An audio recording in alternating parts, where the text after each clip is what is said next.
Hello? Hey, Rich, it's Larson. You got a minute? Sure, Larson, what's up?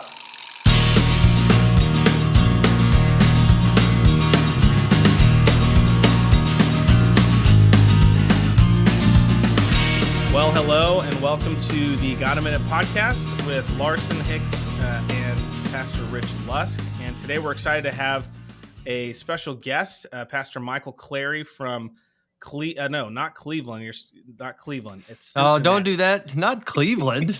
Sorry. Well, it's the playoffs, and then we were talking about Cleveland, Tennessee earlier. It was an honest mistake. Good to have you, man. Thanks, man. Good to be with you. So Michael wrote a book recently about God's design for sex, for the genders, called God's Good Design. And so I'm excited to dive into that. This is a topic that's near and dear to Pastor Lusk and I's hearts. We talk a lot about these things. I think it's massively important in this day and age that we live in. So excited about your contribution and want to dive into it. But I thought before we jump into the book, I thought it'd be helpful just to kind of hear a little bit more about your story, Pastor Clary. How'd you end up where you are today? What kind of church are you at? How did your church, how'd you end up in the church you're at? Just would love to kind of hear that story a little bit, if you don't mind. Yeah, I'll give you a kind of a quick narrative overview. Raised in a Christian environment, believing environment, but my faith didn't really take off and become my own in a significant way till I got to college, and that was through the ministry of Campus Crusade for Christ, now called Cru. And for a long time, my mindset was the church is kind of lame and boring or whatever. Campus ministry, that's where the action is. That's where it's fun and interesting. And I ended up going on staff with Cru. So I was assigned to the University of Louisville, and that was a good fit because I was interested in going to seminary at Southern Seminary, which is not too far from where I grew up. And while in seminary, two things happened simultaneously, kind of like two faders on a mixing board. Yeah. My enthusiasm for campus ministry just started to fade down as I worked in it and saw the limitations. And my love for the church and kind of a theological vision for the church was fading up. And after a few years, while studying in seminary, it became very clear to me that the church is God's plan A for the world, and that's really where I needed to put my roots in ministry. So while this was happening, I hooked up with a church plant, and it's so funny. I was so kind of my thinking on the church was so kind of limited and naive at that point that I had never heard of a church plant before. So this guy was telling me about church planting, and I was like, "You can do that? You can start a church?" And I was kind of floored. Nobody sat down with me and I had to talk about where little baby churches come from. But he was.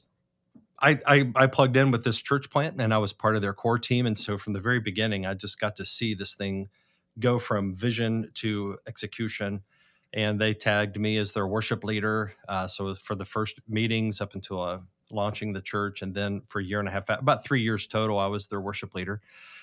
And that really kind of converged passions, interests, skills, and that coalesced into a sense of calling that was affirmed by that church as they sent me out to plant a church. And the place that made a lot of sense for us to go to, there was, for mission reasons, for scarcity reasons, in terms of a solidly reformed biblical church that had a particular approach. Cincinnati made a lot of sense. Okay. We're looking for an urban environment in Rust Belt that had good proximity to my family and my wife's family. My wife did grow up in Cleveland, by the way, which is why I love to make fun of Cleveland. But if you have any Cleveland, that's right. Yeah, there's lots of jokes. But if you got any Cleveland viewers, no offense, but I still love to make fun of Cleveland. Anyway, Cincinnati is where we settled in. Didn't have family here, didn't have roots here. So it was like a parachute church plant dropping in here. In 2008, we moved here. And some funding and some prayer and a lot of faith. God, can you bring a church out of this? Yeah. And 15 years, it'll be going a little over 15 years that we've been here. God has been faithful. We saw a church come about. We've planted, a daughter church that is now a sister church. Wow. And we're in the urban environment of Cincinnati, Yeah. close to the university. And that's kind of the big overview of how we got here. Cool. And this is Southern Baptist, Acts 29. Like what's those are your kind of affiliations? Yeah. So we just left Acts 29. Okay. And that's Chase Davis and some of the other. I imagine you may have heard Matt some of the Patrick stories. Yeah. Okay. Yeah. Well, Matt Patrick, he's a good friend. Both of those guys are good friends of mine. Matt is from Cincinnati originally. So those guys I was good friends with them, and after they got booted out of Acts 29, that was a real, I'd already had a lot of issues, but there's just enough things that have accumulated over time that I thought at one time it was like, this is where I kind of got a lot of formation and accountability and training. And I just got to the point where this is not who I look to. A lot of the individual pastors, love them, great brothers, but we're not in the network anymore. Southern Baptists are a little bit different. So I'm on the Tom Askell founders kind of wing of the Southern Baptist Convention. They do tolerate guys like us, but I'm very convictionally reformed in my doctrine, and most of the SBC isn't. Yeah. But it's a good dancing partner and an apparatus that we can work comfortably within while being kind of a minority report theologically. Yeah, that's great. Well, I think it's funny because Rich shared an article with me yesterday, a letter that James Jordan wrote, I don't know, 30 plus years ago, about, he was talking about pedo communion, but he made a comment in that article about how Baptists really are kind of I can't remember how he said it really well, but something along the lines that Baptists really are kind of the beating heart of American Protestant Christianity. That's really, they really sort of captured, Protestantism in America. And so, he's sort of looking to a future where there's going to be a kind of a new iteration of Protestantism in America, but he just kind of reading the times, kind of made the comment that the Baptists are really it. And so I think that having one foot in that world is actually really, really strategic and gives you the ability, I think, to connect and reach and sort of do commerce with, the vast majority of Christians, especially here in the South. So I think that's great. Yeah. Mike, let's talk about I think that's right. Your book a little bit, God's Good Design. Show that to everybody again. Nice. I've done some writing myself on these issues of masculinity, femininity, family life, God's design for sexuality, LGBTQ issues.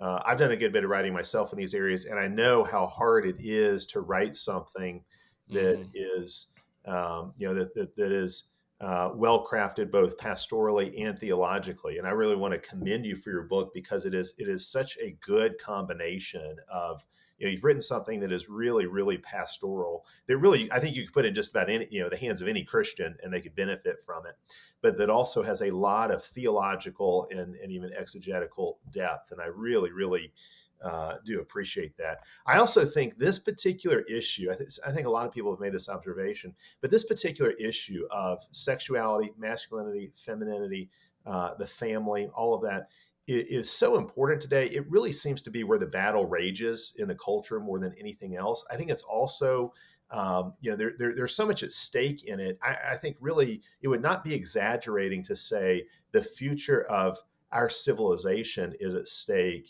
in figuring these things out and repenting of the ways we have violated God's design and really getting Mm. back on track, and living the way God made us to live. And I say that because if men and women don't pair up and marry and have children together and raise those children in the context of the family, the household, then you don't have a civilization. Civilization really does That's right. depend on family. It sort of flows out of the family. And today we've got lower marriage rates than we've ever had. We've got lower birth rates than we've ever had. We've got really high out of wedlock births. So many of the children who, not many children are being born, but of those who are being born, a lot are being born out of wedlock. And I think you really could say are in many ways being set up for failure, or just to have all kinds of obstacles in their way by the lack of a family structure surrounding them and supporting them. And so how do you view the crisis that we're in? And what do you think is the way forward? I think it's a spot on. I agree with you totally. It sounds so apocalyptic and kind of, what's the matter with you, Rich? Your hair on fire? You some kind of tinfoil hat, doom and gloom guy? And the fact of the matter is, it really is a species ending potential. I mean, not like all of humanity would cease to exist, but it is a collapse of that magnitude, because it is anarchy against the general way that God has ordered creation. Mm-hmm. And he gave this planet to Adam and Eve, put them in charge of it, and he commissioned them to bring it to maturity, to extract from it the goods of the earth that would be sufficient to sustain a global civilization. Mm-hmm. And from that, the image of God, more image bearers are born. So you have this vision of a global civilization of worshipers, and that is certainly in the crosshairs of demonic attack, where Satan wants to attack that. Yeah. And those are the very things that we see that are being directly undermined, where you have fewer marriages, you have fewer babies, you have people that are understanding sex extracted from its productive element, the covenant element, the sense of we're creating new life, but sex is just merely, it's being idolized as a means for pleasure. And because of this, I mean, we're on the verge of catastrophe, and it's the thing that's heartbreaking for me is it's sort of a catastrophe that's playing out in slow motion. It's like we're standing on the edge of the beach in Japan or Thailand when the tsunami hit, and it's like, it's coming, here it's coming. You're watching it, and it's like there's nothing we can do to stop it. And that there is a bit of a, I don't mean to black pill or be overly pessimistic, but I think we have to be realistic about what the challenges that we face in order to correct it. And so I think that sexuality is this thing that is, it's not merely a matter of if we just kind of turn that lever and push that button and twisted that knob, then we can come up with the right combination of things that will reverse course and make things better. It's like we have to fundamentally recapture a biblical vision of what sexuality is, which is a biblical anthropology, but aimed specifically at men and women. But it is an understanding, like, who are we? What is humanity? Why are we here? Why did God make us male and female? What is his purpose? And it used to be that those things were kind of ground floor assumptions that, pagans would also acknowledge. Family is good, marriage is good, children are good. They have this understanding that this is necessary for survival of our species. But all of that has been lost.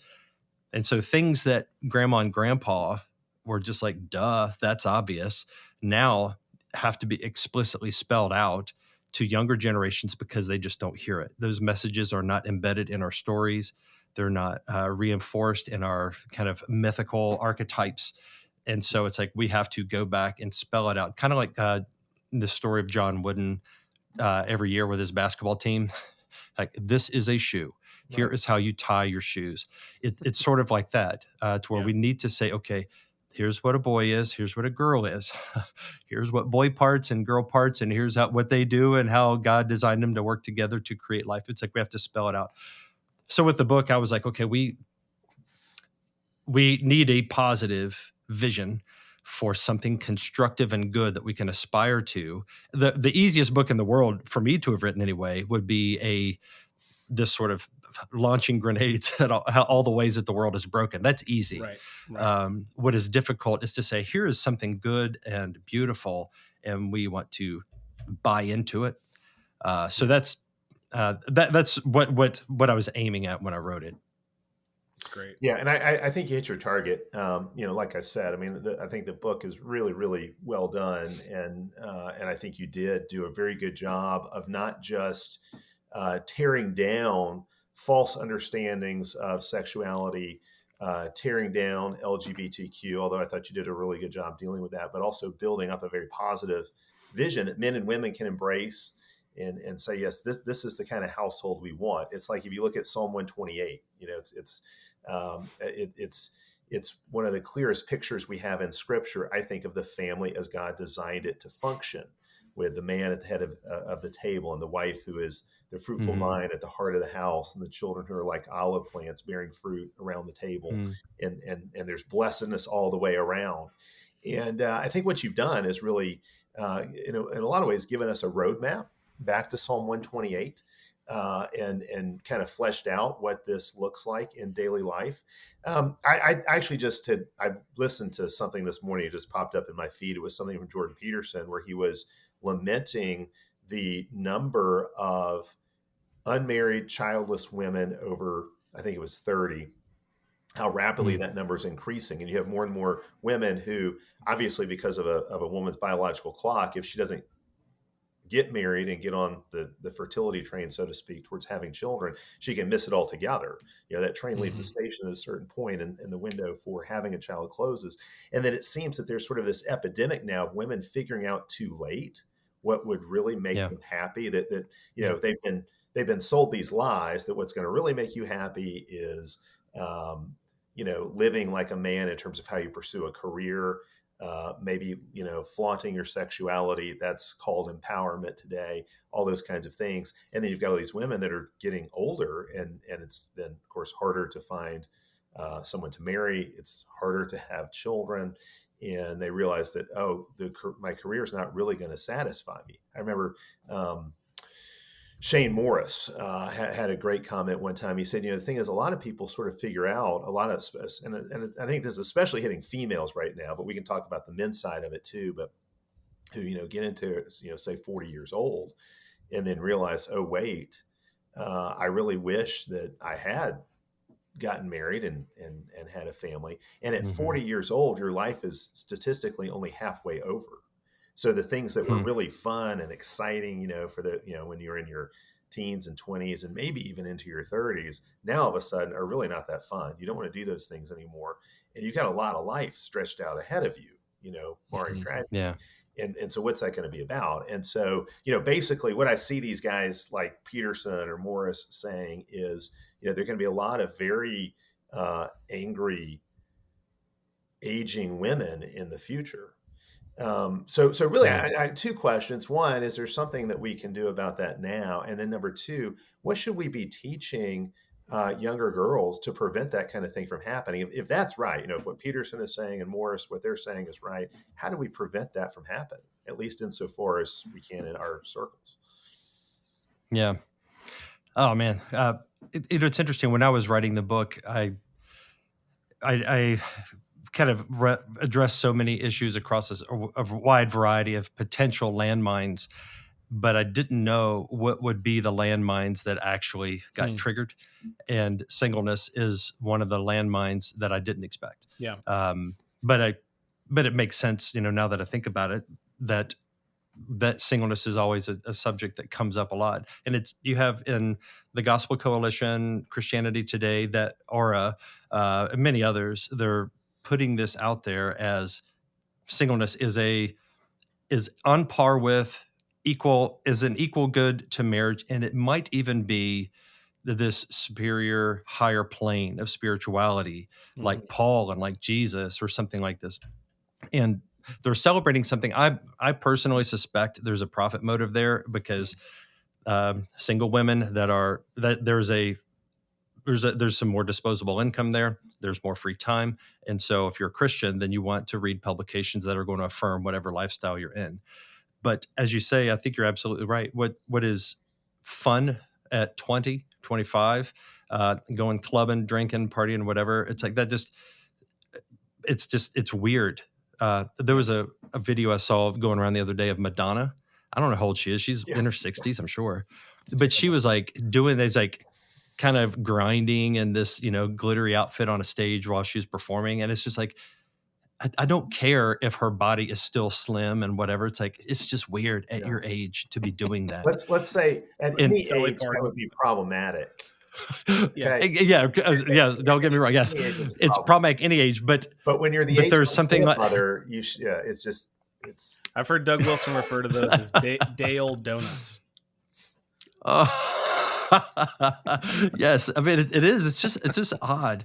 Yeah. And so we have a lot of women that, I mean, like an immature young mind. One of the features is the inability to think long term, action and consequence. That's a function of wisdom and maturity that comes with time. So, and the thing is like pastors and church leaders, they are afraid to touch it. I know, like in my own ministry. So right now I'm in a collegiate environment. Lots of singles, lots of people just starting careers, which is an optimal time to address it. Yeah. But people get very upset, very angry, because if you say something about pastorally about singleness, what often is received is an emotional reaction to a feeling of rejection that single women have, that they're undesirable. And so they conflate the pastoral message. They hear it as a rebuke of you're in sin because you're not married. And they think, well, I can't control that. Yeah. When in reality, it is true that it's not totally within their control, but it's not as though they don't have any control. Yeah. There are decisions you can make that kind of position you well to be an object of pursuit from a potential man or potential husband. Yeah. And so I think like what churches can do, it has to be taught and reinforced. So I think like it is a regular theme of preaching, to uphold the goodness of marriage and to address pastorally, okay, what are the difficult challenges, unique situations that we encounter in our modern times, and how do we overcome those? Mm-hmm. So I've done some writing on Twitter and Substack that here what is the modern situation with singleness? People are single, they're lonely, these things are increasing, and then what can churches do? I want to think teaching it is important, so that they're capturing a vision when they're young for here's how I want to spend my life, and here's what I want my youth to count towards. Building a household, and a vision of grandchildren.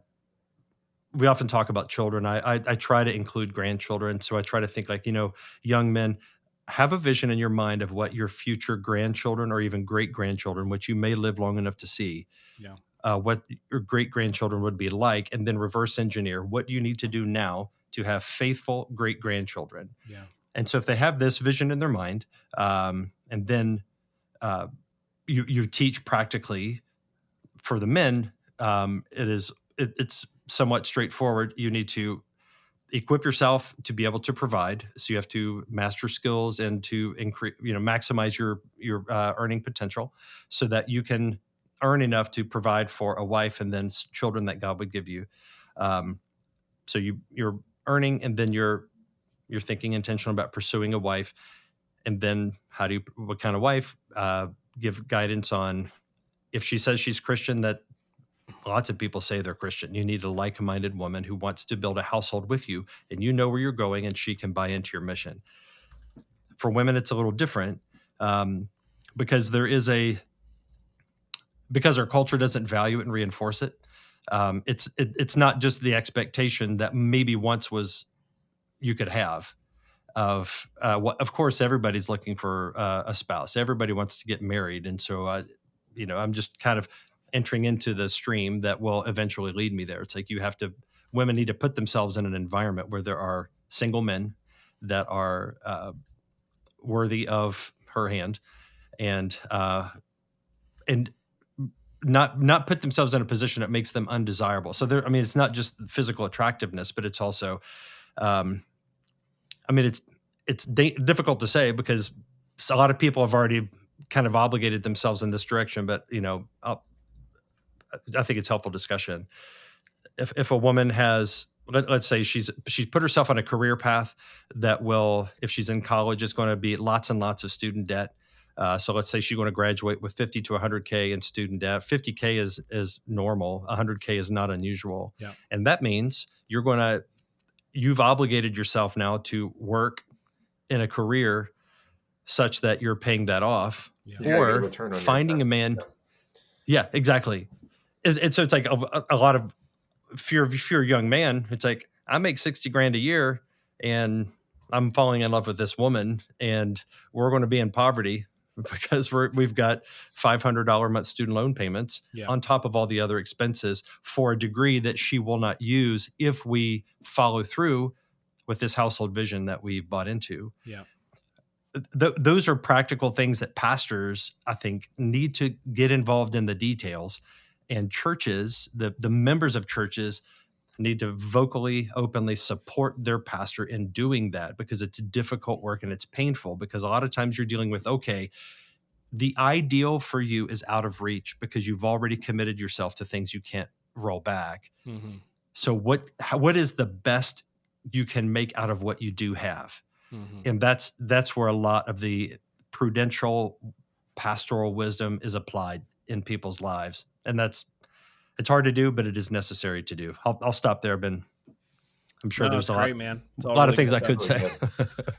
Well, there were a couple things that stuck out to me as you were talking there. I mean, one, the unplanned childlessness, that's a statistic now, that I heard it first in the Birth Gap movie. It's fascinating, but the number of women who were hoping someday to have kids that are now childless, just missed the biological window. That number is growing.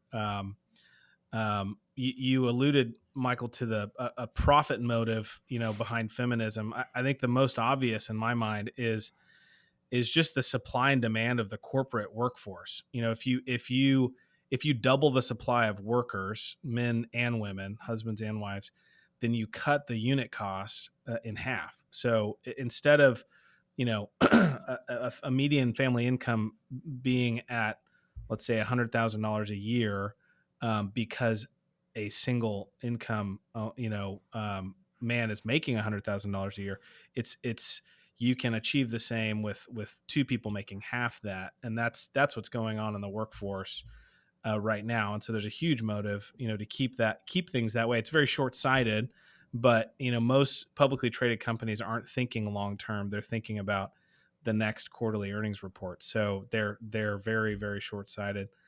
The other thing I thought about was just that as you guys were talking, it seemed like one of the things you're keying on is that women kind of buying into this ideology of feminism is really the crux of the issue. It's kind of the place where the battle's being fought almost. And it makes sense. It's like Eve was deceived, right? And so that's why women, can't be pastors. It's one of the reasons why Scripture tells us a woman can't be a pastor.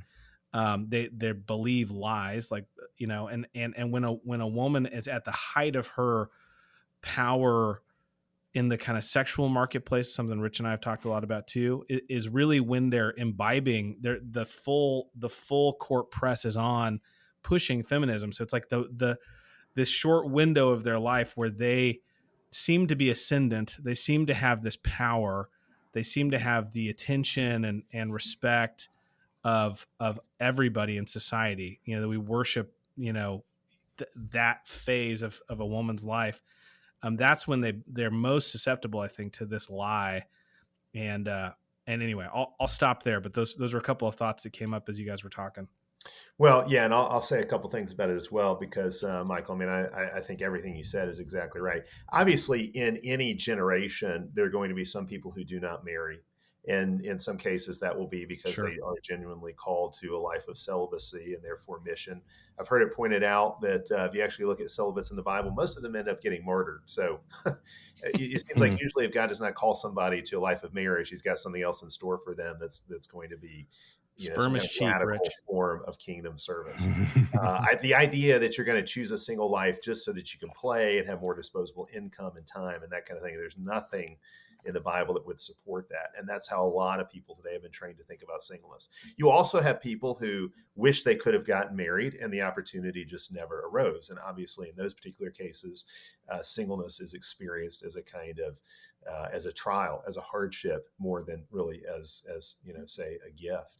And this could also be in the case of somebody who was divorced who wanted to stay married, or somebody who's been widowed, or a widower who obviously would have liked to have remained married. So there are a lot of ways that people can end up as singles. But the phenomenon we're seeing in our day is this chosen lifestyle where I don't want to be married because that would hinder my enjoyment of things. It would Hmm. saddle me with certain responsibilities that I don't want. And it's obviously not just women. You got a lot of men who are doing the same kind of thing. And that failure for households to form when they ought to be forming, I think really is a kind of civilizational crisis. And I do think it's Hmm. something that the church has got to be very interested in dealing with. And I think you gave some really good thoughts there, Michael, on how to teach about these things. Let's talk about some of the confusions about masculinity and femininity. We talked a little bit about what this means for women, like with careerism as kind of an offshoot of feminism and that kind of thing. But what about for men? Where do you see?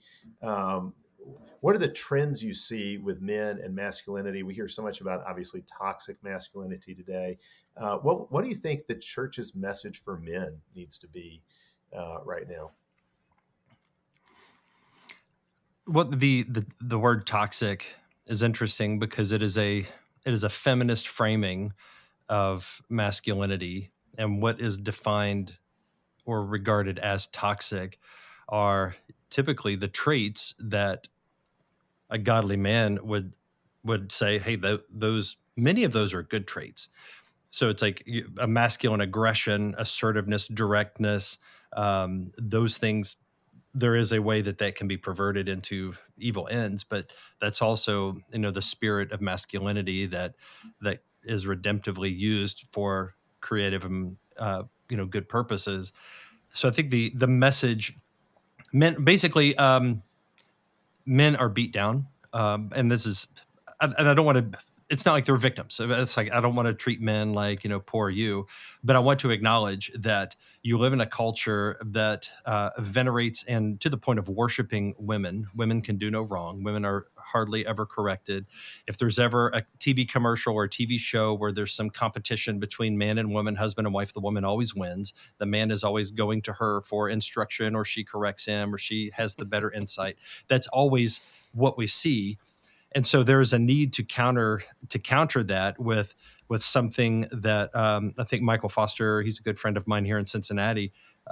He wrote his book and has a ministry, and it's just a simple sentence of "It's good to be a man." Yeah. Men need to hear that because their masculinity is not acknowledged, or it, it it's always like they're only the worst things are acknowledged. Yeah. There's a James Cameron. There was an interview with him, the director of Titanic and other things, where he just talks about testosterone being like a poison in every man's body, and so it's like men hear this, and of course he tells the stories of our culture, many of them Oscar-winning director, Yeah. and so the presentation of men is this horrible thing that needs a woman to come along and save him and redeem him.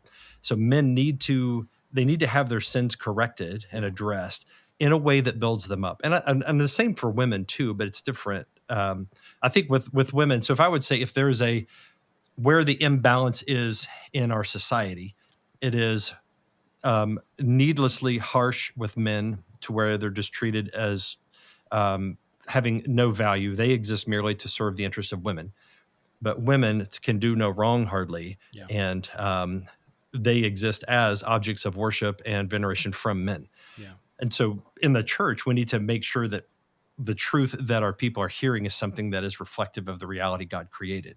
So for men, I want to make sure they're hearing something that builds them up and tells them, here is what God created your masculinity for. Pursue that, aim your arrow in that direction, fire it, and throw yourself at something big and glorious. Expend yourself, build a community of other men to build one another up, and find ways in community of men to basically find some refuge from that messaging, but also to be able to laugh at it and to see it for the absurdity that it is. Yeah. So that's, I think building men up is at least that's the leading tip of the message, at least that I would have for men in my church, is I want to build them up so that when there's correction, they know this correction is to improve you out of love, Yeah. and it is not to beat you up the way that you're hearing everywhere else in your life. That would be the main message I'd have. Yeah, You that's alluded really, to. really good. Oh, go ahead, Rich. You talk about, the culture is very negative about men, and in a lot of pop culture portrayals, it's like the woman can do no wrong. I mean, I think that's very often what you have. It's interesting if you go back in history. It hasn't always been that way. I mean, like when I used to teach classical Christian. Classical Christian schools. One book that I taught was Jane Austen's Emma. Kind of the whole thing pivots on a man, Mr. Knightley, who corrects Emma, who's been foolish and immature. And it's a beautiful picture. But it's always interesting to get the students' reactions to this, where a man is correcting a woman, and and the guys are like, I didn't know a man could do that, and the girls are like, well, they haven't seen women corrected like that. So just it generated a lot of interesting discussions. But I think something you said at the end there is really, really important. And that is that masculinity has a telos. Masculinity serves a purpose. There's a design, your whole book is premised on God has a design for the sexes and for sexuality, for sex, and for masculinity and femininity. And so understanding what that design is, that when men have testosterone coursing through their bodies, and that gives them a higher sex drive, and that makes them more ambitious and more aggressive and more assertive and more decisive and maybe more disagreeable, that actually, now, obviously in a fallen world, because we're sinners, all of those things can be distorted into things that are harmful for the man and harmful for those who are around him. But they can also be channeled in really constructive ways. And civilization is really built on, men are really, in a way, the infrastructure of any society or civilization. Men who have an ambition to build, to discover, to explore, to invent, and even to sacrifice and die if need be. I mean, there's a kind of heroism built into masculinity, that every man has this craving to do something great, to make his mark on the world, to extend dominion, to subdue the earth in some kind of way, even though that is hard and difficult and strenuous in all kinds of ways. So yeah, I think helping men understand that the way God made them is good, and they need to go with the grain of that, but channel it in the right direction, I think is really, really crucial. Certainly our young men need to hear this, but I really think at this point, I mean, really in our society, men of all ages seem pretty beat up and beat down. And I totally agree with you. It's not that we want to paint men as victims. There's nothing more unmanly than a man just really presenting himself as a victim or thinking, self-pity, that kind of thing. There's really no place for that. But I think understanding the plight of men, understanding the particular challenges that come with being a man today, understanding the particular risks that God might call us to undertake. I mean, a good example of this, I think, is marriage. I mean, I hear young men say, and certainly not in my immediate circle, like in my church, but more broadly, I hear a lot of young men say, well, I really don't know if I want to get married because, it seems because women initiate the vast majority of divorces, and it seems like they can take your stuff and take your children and take half your paycheck, and there are no consequences for them. And it's almost like they're incentivized to do it. So why should I consider getting married? And I'm like, well, you're right about all those things. Yeah. Nevertheless, the manly thing to do is to face up to those risks, make a good choice with who you marry, and then go build a life with her and trust that God is Mm. going to pull you through whatever trials you encounter along the way and use your Yeah. household to build his kingdom. Well, Yeah. Can I put it? yeah, go ahead. I was just going to just make a quick comment on that. I think one of the things that men need to recognize is that the framing of sexuality in the world is based on feminist assumptions, Mm-hmm. where the you know the female body does not determine anything about her vocation or anything about anything. It's just a biological thing, and that's it. And the way that we understand sexuality tends to favor the feminine impulse, feminine instincts, and desires. And so that's the world that we live in, naturally as feminist in its framing. The church is feminized in ways that I think are beginning. I think there are those that understand it and see it and are able to call it out. Yeah. But it's hard to see your own blind spots. Yeah. And I think complementarianism as a project totally. When I first encountered complementarianism, patriarchy was this evil, wicked thing that needs to be pushed aside for this kinder, gentler complementarianism, which but the thing that I came to discover in that orbit of complementarianism is that even that doctrine itself is framed according to feminist assumptions, to minimize the patriarchal, minimize a father rule. Mm-hmm. And so men need to know that, okay, this is the way the world thinks, and this is the way most of the Christian world thinks. And the evangelical world thinks this, and even the Reformed Christian evangelical world thinks this way. And so you have to know that there's the deck is stacked in favor of feminism, and so these are hurdles you have to overcome, and it will be overcome by God's grace through the strength of masculine drive and initiative and faithfulness. But that is the game that is being played in the field that we're on and what we have to overcome. Yeah. Yeah, that's really good. I think you're exactly right. I think that's one thing that a lot of people do not understand, because I know when I first started reading the complementarian literature, in the 90s, it was this was not really apparent. But I think now it is apparent that complementarianism was constructed as an accommodation to feminism and really allowed feminism to Mm. Yes, frame the whole absolutely. debate. And so, in that sense, I think complementarianism was a very, in many ways, subtle, but still a very real departure from the church's historic teaching about the sexes. Yeah. I think it was an attempt. It was grappling with trying to still be faithful to the Bible while sort of Right. bringing everything up to date, as it were. And I think one thing that we've come to realize now is that there were a lot of weaknesses to the complementarian project, and it's hard to see, it's hard to see complementarianism as a stable option, so to speak, going forward. It seems like people are sort of migrating towards either a sort of feminist egalitarian view. That's one way of, in Christian circles. Obviously, I think you have to really do violence to the text of Scripture to end up there. But there are people who Mm-hmm. they want to take it that direction, and then this more sort of consistently patriarchal. Now, I do think that there's a kind of hyper patriarchy that I think maybe that goes to certain extremes that are unhealthy, and I've seen some of that as well.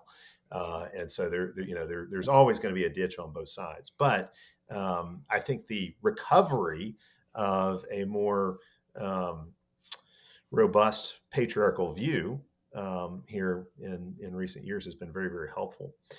So one thing that you mentioned is how the church has been feminized, how feminism has infiltrated the church. Obviously, certain aspects of complementarianism would be one aspect of that. But what are some other ways that you have seen the feminization of the church play out, whether it be in teaching or worship or just the structures of the church or the culture of the church, anything like that? Yeah, I think maybe if you would take one way to look at it would be take the grace and truth tension. There's men are men favor typically clarity, directness. You mentioned earlier disagreeableness. I think that's certainly more true of men. It's more of a masculine trait. And so, what used to characterize Christianity of old would be doctrines, confessions, biblical argumentation. If you read anything by Calvin, you'd be scandalized in the way he talks about other people. If anybody in that day, anybody today spoke that way, they're immediately seen as divisive and harsh, mean spirited. His tone, he's not very Christ-like. This isn't the way of Jesus. All because he speaks in a way that is thoroughly masculine and direct. So let's say you and I were in a disagreement or something, and I wrote about it in a Calvin sort of way, I would say, Lusk and his foolishness has argued, it's like in his stupidity. And it's like, that's the way they talk. And you kind of get the sense that, at the end of it, they could all have a beer and be like, yeah, man, you're a real idiot. But it's like I think there is a spirit of that men can imbibe, but it's unwelcome in the Christian discourse.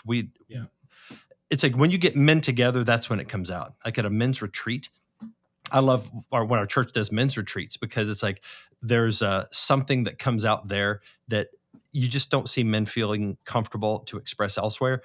But I think generally what you would want more of that in the typical church. So the way that the church sings, like we've implemented psalm singing more as more of a regular thing, because I've recognized that we don't have this as our diet, part of our diet of our worship, and because it's uncomfortable. There are certain things that are said in the Psalms that really, like, to say it in polite company, it's like, that can't be right. That can't be godly. It's like, I hate my enemies with complete hatred, the Psalms say. Yeah. And so I think it's like there's this spirit of unity and love and let's be gracious. And that's what women do. Women bring together, men kind of break apart, but women bring together and they create homes and environments, places of warmth and hospitality. Those are great feminine strengths and they're needed. But it seems like to me that those things dictate what is acceptable and not acceptable in the church, such that the church cannot correct error, cannot speak about doctrine, it's like everything has to be, has to have this relational warmth to it, which those things aren't bad, but it's like those things are the only thing that is welcome. And I see that an obsession with tone, things that are just sort of vague, sentimental instincts that a lot of people, they can't articulate it from scripture why something is wrong. They just like, well, that just doesn't feel right, is sort of the way that they address it. And 9 times out of 10, what they're trying to defend is a vague, emotive feeling of discomfort with something that they're in the presence of something masculine, and that's what they object to. Yeah, I think churches we're bathed in that in ways probably more than we can even realize now, because it's a blind spot in all of the whole world of evangelicalism. I think you're right, and it's interesting because I think it's so affected the pastorate. I think one reason that a lot of churches are have kind of slidden into women's ordination, women's leadership in churches is because the men who have been functioning as pastors have really been neutered or castrated themselves. And this is something I think goes back a long way in American history. Ann Douglas talks about this in the 19th century in her book, The Feminization of American Culture. But I think especially over the last few decades, it has really, really happened where sort of the model pastor is this very effeminate, very relatable, very agreeable, sort of soft-spoken, he's a hospice chaplain. Yeah, and he would never say anything that's really firm or harsh. He's known for being highly relational, but not known for his courage. And quite honestly, I mean, you got all these examples of pastors who I think are very effeminate in all kinds of ways. I mean, it's like I look at somebody like Matt Chandler and all. Well, of course, people are going to be open to women pastors if they think of Matt Chandler as like what a pastor should be, or somebody like that, because they're so.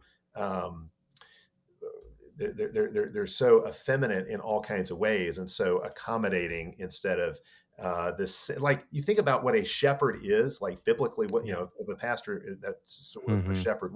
The shepherd is the one who faces the wolves to protect the Right. flock. So, Right. shepherds were, um, in the nature of the case, had to be men who were trained for war and who knew how to fight and who were willing to, Yeah. as Jesus says, lay down their lives for the sake of the Yeah. sheep. And I think we kind of lost that whole sense, that Yeah. now the pastor is sort of a consensus builder, and his job is really to be authentic and relatable in the pulpit instead of declaring something and leading his people into spiritual warfare. Yeah. I think that's Yeah. lost, and when you lose Yeah, that, thy rod and thy staff they comfort me, right? yeah, yeah, And well, and even the priestly duty, right, of Old Testament priests were it was all about hacking up, flesh, right? yeah, And yeah, and then Hebrews is kind of pointing that when it talks about the word of God, exactly. rightly it divides even soul from spirit, and I mean this is the work of the ministry is Priests were you butchers. wield a sword and you cut people up, you cut them down, right? To Hmm. put them back together, obviously, but you're cutting off tumors and falsehoods and lies and dividing right and wrong. Right. I Yeah. mean, I think the point.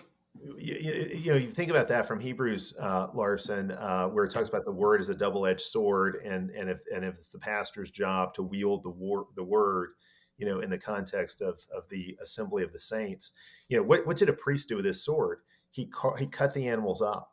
He cut the animals yeah, up so they Mm, could be transformed into a sacrifice. And that's yeah, the job of mm, the pastor, to take the sword of the word and cut the people up so their lives can be rearranged and transformed into a living sacrifice that's offered right. on the altar Yeah, of God. That's what it means. So if you're sitting under preaching that never cuts you, yeah, yeah. that's effeminate preaching. I want to know, where's the sword? Your pastor's not Yeah. really doing his job. yeah, It's funny that you mentioned how we think of pastors, because a lot of people will argue that we should have women pastors because women can do the job of pastors, and they'll say, "Oh, there's a lot. This church or that church has a woman pastor, and she's a wonderful pastor." And you get there whenever you think of the pastorate only in feminine terms, if that's the Right. defining Right. idea yeah, that you have of being a pastor. So it's all um, tenderness and care, holding your hand, gentle Jesus, meek and mild, gentle and lowly, and it is basically, if you define pastoring according to motherhood, somebody's going to nurse your wounds and hold you yeah, tenderly and wrap his arms around you.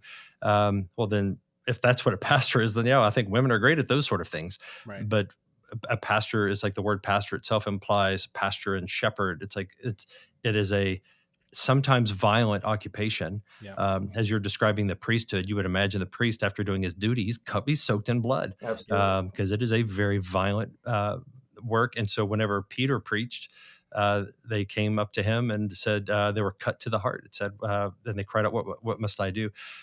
I just can't imagine, of all the little clips I've seen of women preachers, listen to what they have to say. I mean, who would come up to her after her sermon and be cut to the heart Yeah. and say, "What Yeah. must I do?" Yeah. yeah, Um, yeah, you're going to be comforted and consoled, and I think I mean, that's the feminine spirit, and that's good, and we need that, but it needs to be led and chastened by masculine leadership. yeah, But the feminine instinct, and this is why the apostate churches, they have this feminine sensibility, because they don't correct. The only thing that they correct is somebody else's desire to correct. Right. They're yeah, So intolerant. it's like, Right. yeah. So it's like we're tolerant of everything except anybody who's intolerant. And so you have to affirm everything. You have to celebrate everything, yeah, support everything, because you don't want anybody to feel left out. And those are feminine instincts. Yeah. Of course, there's men that are, can be hyper partisan and that can be totally divisive. That's why First Timothy 2 tells men not to be Right. quarrelsome. A ditch on the other side. Never, yeah. sure. But even the fact that we have to acknowledge the ditch on the other side, which I think is good and necessary to do it, shows just how trained we are Mm. to react to Mhm. feminine responses. Yeah, Yeah. yeah, So That's it's good. out of pastoral necessity you do it, but yeah. it's unfortunate that is a necessity. Yeah, So I just think what you're saying is really, really good, and I think that we have really lost the sense of the masculine as a of the pastor as a masculine fatherly office, Yeah. And that impacts all of us. I mean, there's not a pastor alive today who hasn't been affected by that in some way. Yeah. But and those more feminine, motherly virtues have their place, but the pastorate is not the place for those virtues. The That's pastorate right. really provides the hard protective shell that then allows those other kinds of virtues to flourish inside of the protection of that Yeah. shell. Yeah, that's a great way to put it. I like that. The shell, hard protective shell. I've heard a lot of people. I've heard it described that a lot of men are attracted to the pastorate because it's indoor work without any heavy lifting. And that's unfortunately, a lot of pastors these days.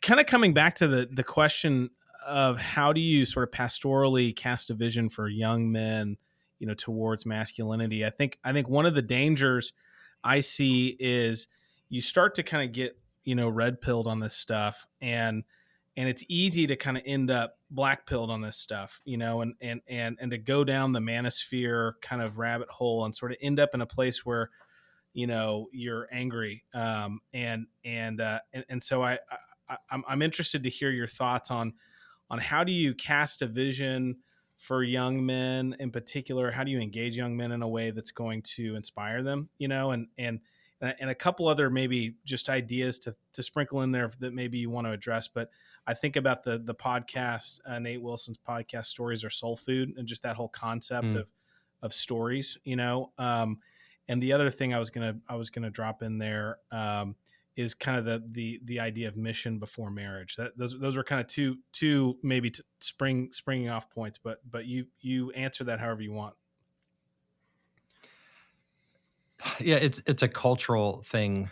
It has to be something that soaks in to the ethos of the community, the church itself. Yeah. So I'm speaking at a local church level.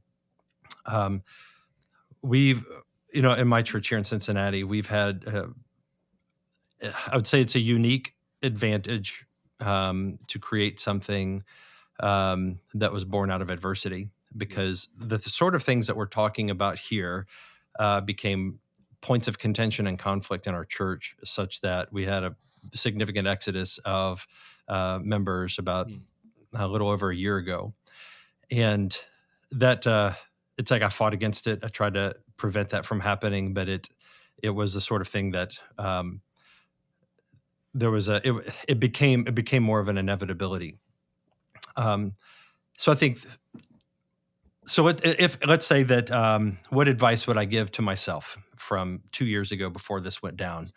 I would, if anybody is in that situation, what I would say is that to create a culture that really values this, it's going to be costly if it's not already part of your culture. If you're trying to move the culture in that direction in order to fortify yourself against the world, it's going to be costly because not everybody's going to want to buy into it.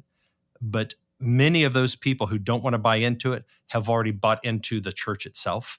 And so they're invested relationally, they're invested financially. They may be key leaders, they may be elders, they may be small group leaders, Sunday school teachers. And so there'll have to be some way for them to either get on board or get out, because otherwise they will be the anchor that kind of weighs down a vision, and they'll anchor people with feminist sensibilities. And a lot of these guys will white knight. Let's say if a pastor asserts himself in a masculine way and he speaks to the men as men, tries to build them up as men, that's going to some of the people who have absorbed this feminist thinking, it will feel to them like toxic masculinity. They may say it's narcissism or abuse, or there's all kinds of tools that they've been given by the world to use against the pastor. So it's going to feel threatening. And what's going to happen is it's going to elevate the temperature, and the women especially are going to get very upset, very offended. And then they're going to go to their husbands with their upset.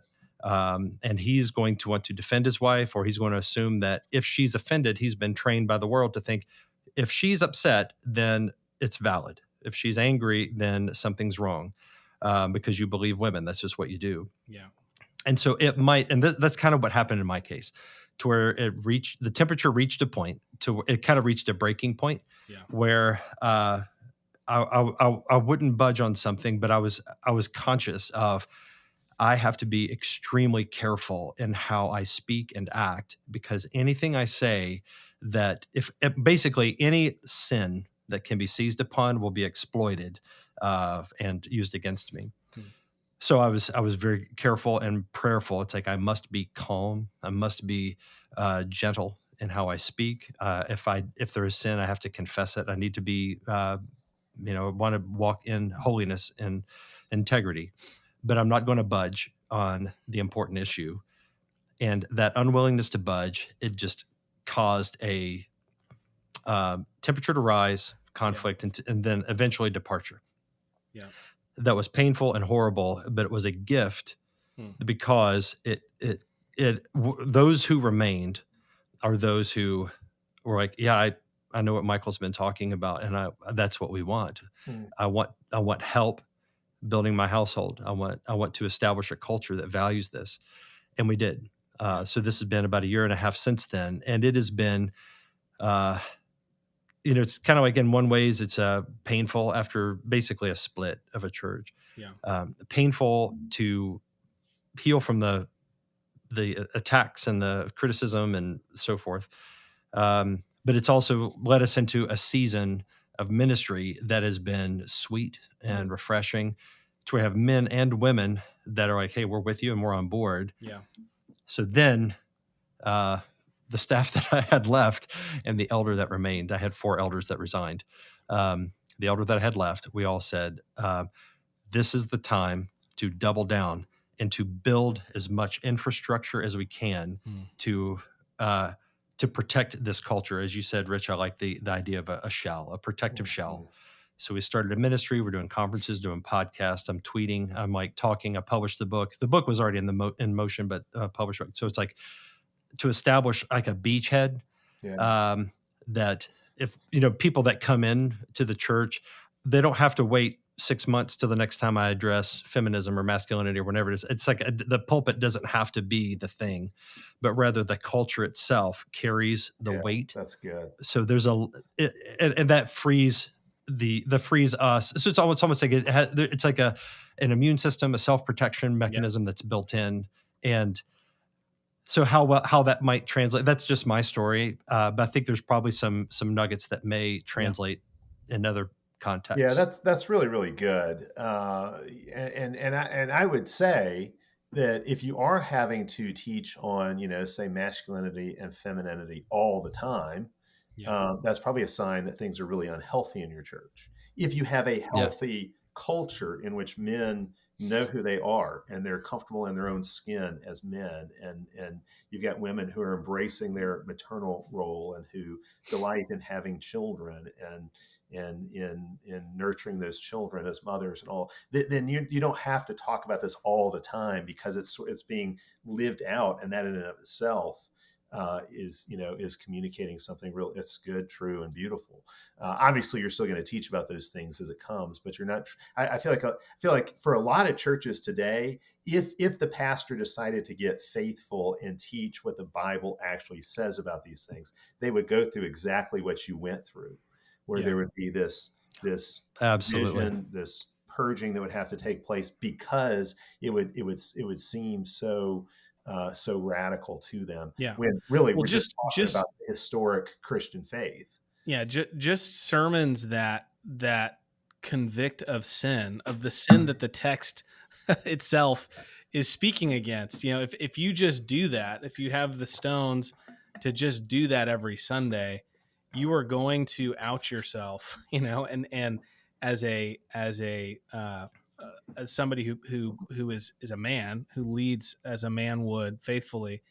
And that's, I heard the metaphor once of pastors, that a lot of sermons look like that magic act, where you've got the person standing against the wall and they're throwing a knife, and they're seeing how close they can get to them without actually hitting them. That's like that's what a lot of pastors are doing on Sunday. It's like, let me see how close I can get to actually hitting somebody. But I feel like that's if you're just doing that, Rich, on a weekly basis, then yeah, the accusations of toxic masculinity or legalism or whatever it is, those are all gonna come right out. Well, and if the men who are the leaders in your church, say your pastor and your elders, and you could say deacons, I mean,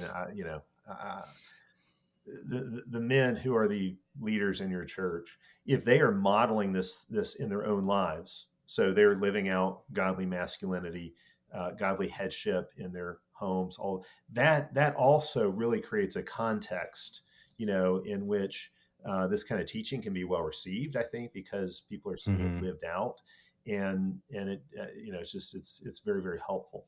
There was one other. I know we've gone for about an hour, Michael, and I really appreciate your time. There's one other issue I wanted to, and this is one that really, I know we haven't talked directly about the book, but obviously all these are themes related to your book, and I do think your book is just excellent, and I would recommend it. But it's the whole topic of the household and how we should understand the household, and in particular, what it means to think about the household in a multi-generational way. Can you expound on that a little bit? Yeah, because it seems to me there's a lot of Christians who are focused on what we might call the nuclear family. So, Yeah. and they want to emphasize the leaving and cleaving aspect of when a man and a woman get married. It's not just that he joins her family or she joins his family; it's that they form a new family. And so there's that leaving and cleaving aspect from Genesis 2. You're being given, the bride is being given away in marriage. So in a sense, she's being transferred out of her family into a new family, and from under the headship of her father to now under the headship of her husband. So a new family is formed.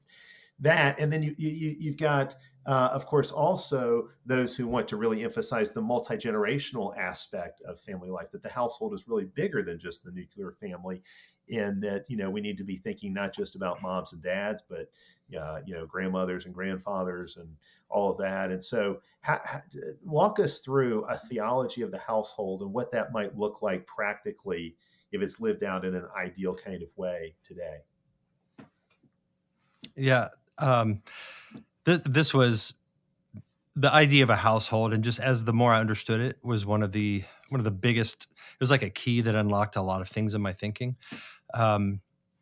because the thing that I was discovering is how it's like the earth is a pattern of heaven. So it's like the heaven is the real, and earth is like a model. It's a copy, that's patterned after the heavenly model. Hebrews teaches this, and so at the cosmic level, all of creation is a household. You have God as the eternal Father, Christ is the Son, and the Son has a bride, which is the church. But the household of God is this eternal reality, and then that pattern is written in to the created order.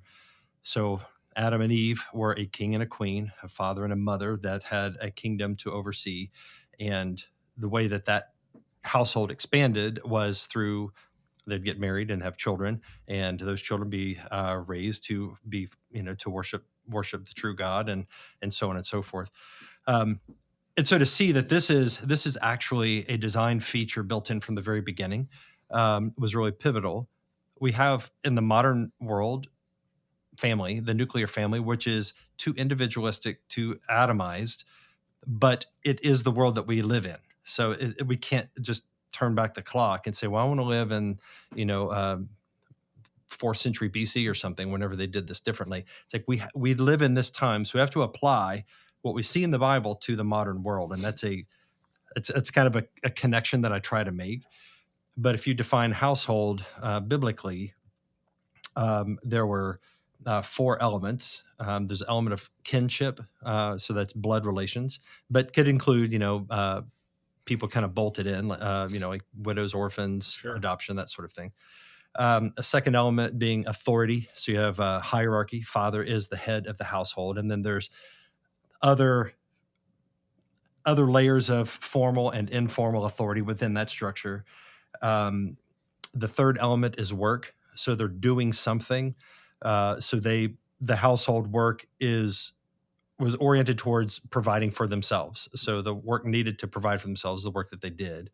And then the fourth element being legacy. So it's So the house of Abraham would be Abraham, Isaac, and Jacob. And then, in a sense, we're all the house of Abraham, but we're all the house of David. And it's ultimately all the household of God, which is what the church is called.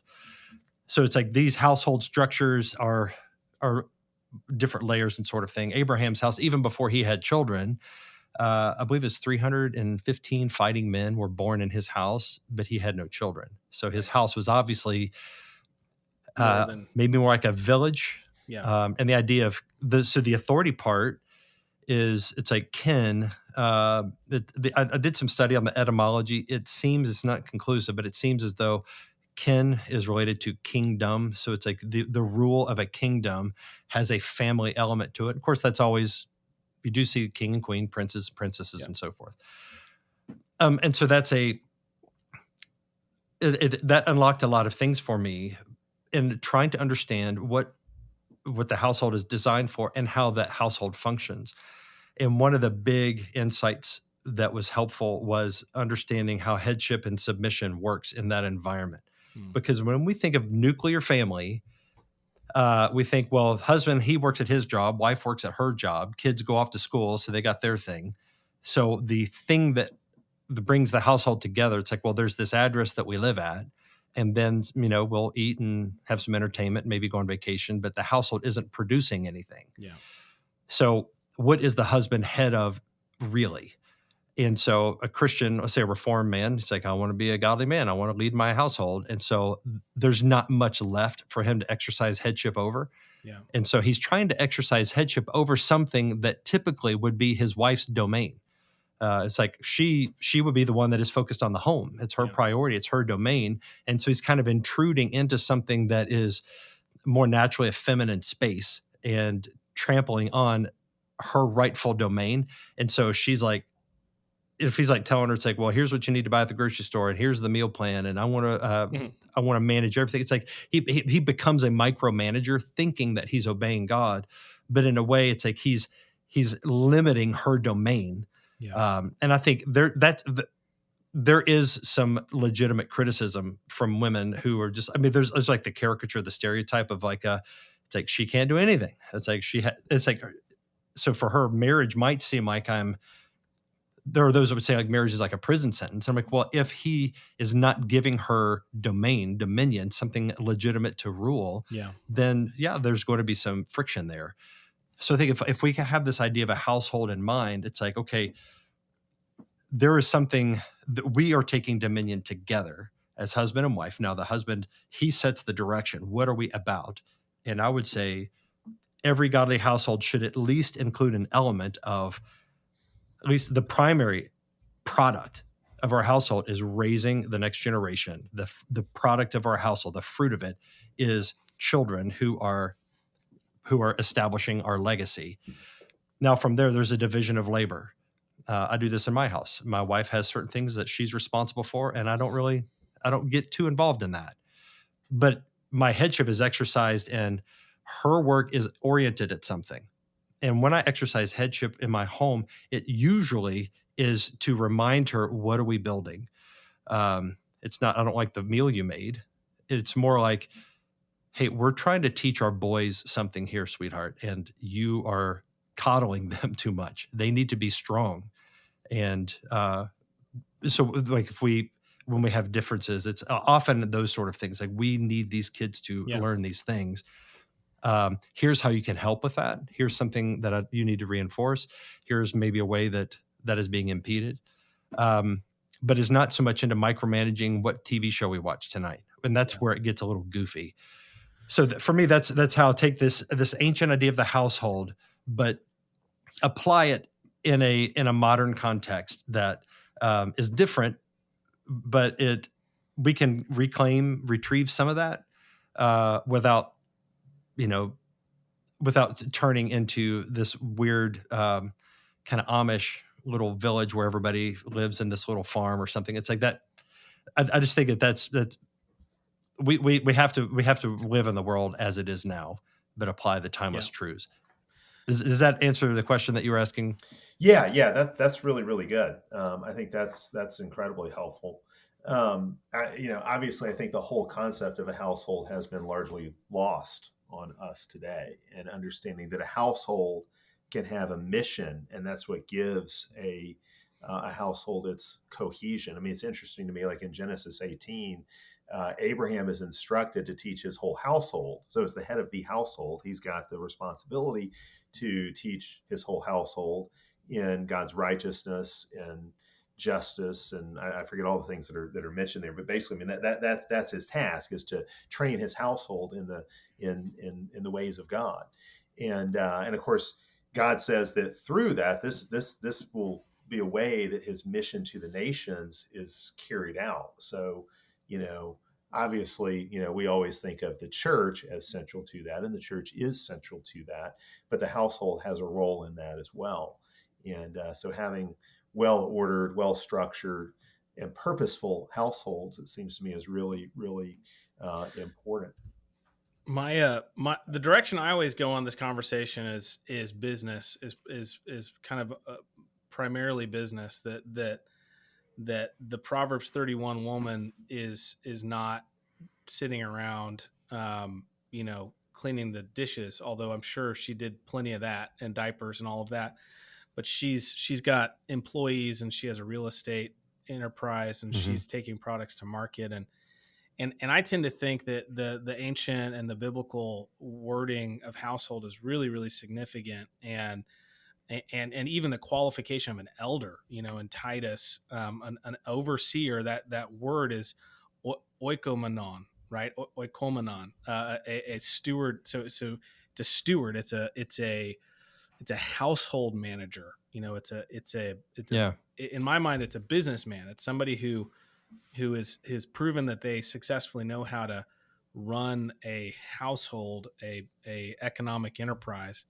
And so it's actually, I think our modern corporate sort of landscape has sort of colored the way we think about, like, 99% of the people in our churches today would be slaves, by the standard, historical definition of somebody who, right? Somebody who doesn't own anything, who gets paid a subsistence, maybe a great subsistence, but they don't own anything. They're slaves or members of someone else's household, which is fine. That's a fine place to be. It's not a negative thing necessarily, but the negative part is that the patriarch of that household frequently is not a godly man, right? And so you're a slave of some an employee of some other man's household who is not a godly man, and you really should get out, and try to get into a better household, or form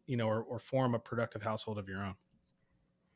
Yeah, I think the challenge that we have in the modern world is when you have dual income families, and the sad reality is, for some people that is necessary. Sure. They simply could not survive on the husband's income alone, although ideally they would.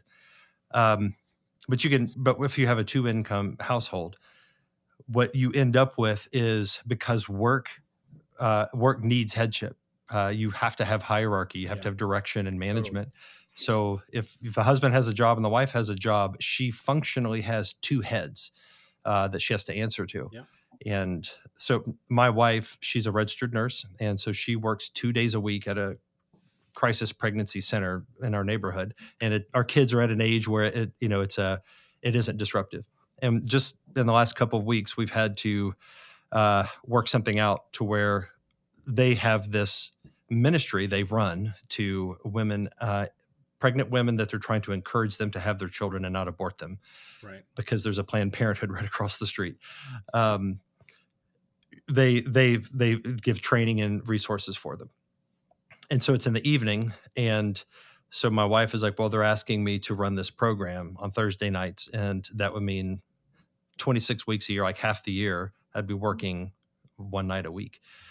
And that put me and we talked this through, and I was like, okay, it puts me in a weird position, because one of our values is to have family meals together in the evening as much as possible. And so if it's just us, then that's easy to do, because I can make sure I'm always home. But now I have another there's another boss, another head that she is answering to. And so then it's like, okay, she's like, well, she feels torn because she's like, I want to do what my husband says, but I also have a work that they're asking me to do this. And of course, it's a Christian organization, so there's a lot of things here that makes this not a problem, and we're able to figure it out. But that kind of scenario happens all the time in a lot of two-income households, that it just naturally pulls the household apart, and it's because their work determines the head. And so if a household itself isn't productive, then the husband's headship means less. At least it's less obvious. So I think whenever households can work, when they can do work together, it is a good habit. And if there's some way that a wife can start a business or support, if the family can have a business. This used to be the way it was, back in the Little House on the Prairie days. You'd have the family, that ran the little store in town, and mom, pa, they would do something together, and that was the way a household worked. And if we can, that can't be a moral imperative that everybody does, but if we can, to a degree, bring some of that back to just encourage good instincts in a household. Well, an inheritance, right? Like an inheritance binds generations together, right? And it's not just a pile of money that you potentially inherit. It's responsibilities that you inherit. And the inheritance used to be the work. Yeah. It's like, here, son, here's the business, and you've been trained as a smith or as a plumber or whatever. You're giving the business, and that carries on that the legacy includes the work. Right. 100%. Yeah, that's really, really good. And I think you're right about the household being pulled in different directions. And so it gets hard to integrate the whole household into a singular mission. Obviously, we don't, we live in a fallen world. And so a lot of situations are not going to be ideal. But it sounds like your household has been very, similar to mine. My wife did. After our kids reached a certain age, we had them at a classical Christian school here in town, and my wife went to work on a very part-time basis at that school. And it was very possible for us to integrate what she was doing there kind of into our home life, because it actually put her where the kids were during the day and that kind of thing. So there's a lot of good things about it. But I wouldn't say there was never any tension. Even in that kind of situation, occasionally tensions could arise. And again, I realize not everybody's in an ideal situation. And oftentimes we find ourselves having to make the best of whatever circumstances we find ourselves in, whether they're there through fault of our own or just it's how God's providence fell out for us. But that's really, really good. And I think that's something that Christians have got to start thinking about more is what does it mean to have a Christian household, and how can that Christian household be productive for God's kingdom over the generations? Larson, I had one last question, so I'll throw that out, but I was going to see if you had anything else. Okay. Yeah. So Michael, what do you see on the horizon? What do you see happening next? What kind of things should we as Christians be preparing ourselves for in our churches and in our families? Where do we go from here? Great question. I'd say as individual households, the most practical thing is we'll need to be more self-reliant, because we no longer live in a culture that will help to support and reinforce the things that we cherish, the values that we hold dear. So we have to teach them and be very deliberate with our homes and with our children in terms of the messaging and the teaching. And I think even like financially and things like that, just it's good for Christian households to prepare for negative things that could play out that would just threaten the household. I think just that from a demonic strategy, there's a need for us to think protectively. I think in churches, this has to be a more of a regular teaching rhythm. The pulpit can't carry it all alone. But there's one of the things that we've done in the last year is, we know everybody reads books, everybody reads blogs and podcasts and websites and whatnot. So we thought, let's curate the best of these and send them out in a weekly digest. And so we just and anytime we send a podcast, it'd be like, this is a podcast episode, but you know that you can follow this you can listen to it again and again in other episodes. So it's like Yeah. point people towards reliable sources that share the worldview that we're talking about here. I think the short term is prepare for rough waters ahead, because we've already drunk the poison. It's just, what will it do? Will it kill the body, or will there be some recovery? But either way, we're sick now, and I expect personally that the sickness will continue and may worsen. So there's a need for churches and individuals just to be resilient, Yeah. and to just train ourselves to think like, I need to be resilient. I'm preaching First Peter, and this Sunday there's just the theme, the drumbeat has been, arm yourself with this way of thinking. Do not be surprised if you suffer trial. Just Christians to be thinking like, it may get difficult and it's okay. We have each Yeah. other, we have the Lord, and ultimately Jesus wins. We know that. So there is a long-term hope that maybe we'll see it. Maybe it's our children, grandchildren. Maybe it's 25 generations from now, but we know the victory of Christ is ultimate. He will prevail, and we have a duty to be faithful now. So there can be some pessimism, and I think it's wise to just see what time it is and see what's happening. But always building. I think we're just, there's no room for black pill. There's no room for despair. I have to be hopeful. For me, it's a discipline. I think I can easily I can black pill sometimes, and I've got a guy on staff, Wade, and it's like, I'm like, I need you to hold me accountable to not allow my heart to sink into despair. And so it is a discipline, but it's a discipline of faith to trust God, even though there do seem some difficult times on the horizon, but always be building. So we're building, trusting God will use it, knowing that there's challenges that lie ahead. Yeah. It's good. Yeah, that's really good. I mean, I do agree with you. I think your analogy that we've already drunk the poison, now we're waiting to see what it does to us. I think the problem is, it's like the culture keeps wanting to gulp down more and more. It's like, we want to say, no, put that poison down, and no, it tastes so good, but so yes, I mean, it is very, very distressing to see a culture sort of commit slow motion suicide. It's like watching a train wreck in slow motion. I kind of feel like that's where we are. And I know that there have been many times in history where a culture has been on the brink of complete disaster like ours. And God has, God's the God of last minute escapes and, unexpected surprise rescues. And I mean, certainly there's been many cases. I mean, one that I think of is England in the 18th century.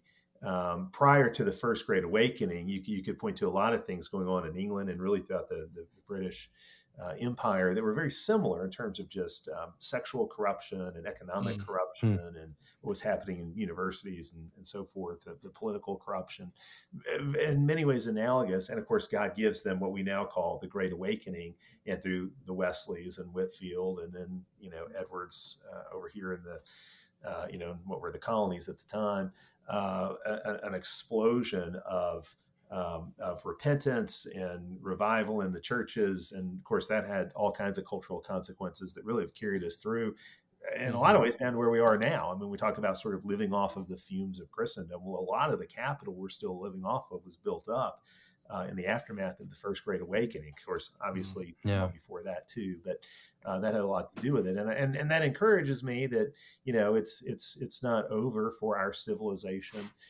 It's not over for our country or our culture by any means. And as Christians, we need to continue to work, to disciple, to build, and correct error as we're able, and all those kinds of things.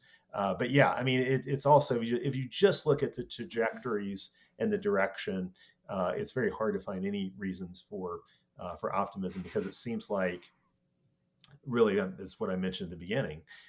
Without healthy families, you can't have a healthy culture. And when the family collapses, a nation or a civilization collapses as well. And obviously, the church gets dragged down with that. The church can elevate the family and disciple the family and should be playing a role in that. But in our day, I don't see that happening on a really wide scale right now. I hope that it will. And so, we'll just have to see. I don't know what God has in store for us exactly, but yeah, I think your assessment is very wise. Yeah. We need to prepare ourselves. Yeah, I tend to be somewhat of an optimist. So I look at the how bad things have gotten in different areas, and see the signs of people kind of waking up, and in other parts of the world there's all kinds of great, revivals and things. So it's kind of, Absolutely. we you're right, Rich, that our God is a God of last minute, surprises, last minute resurrection. So it's something we can all hope for and pray for. Well, hey, I should cut us off, Yeah. guys. It's been an hour and 30 almost. This is the tradition of the God a Minute podcast, as it starts with a simple, question, and that's supposed to take a minute, and 1 minute becomes 90. That's right. But Pastor Clary, it was really, really great to have you on the show. We'd love to have you back sometime. Clearly, there's lots of things that we'd love to dive deeper into with you sometime. So God bless you and your work up in Ohio, and thanks for coming on the show. Yeah, thank you very much. Thank you so much, guys. I really enjoyed speaking with you today. Awesome. All right. Well, we'll sign off. Good to chat with you all, guys. The God a Minute podcast is a ministry of Trinity Reformed Church in Huntsville, Alabama. If you like this podcast, you might enjoy one of our other podcasts, The Good Life Podcast, featuring Matt Carpenter interviewing experts in their field about how their work contributes to the good life.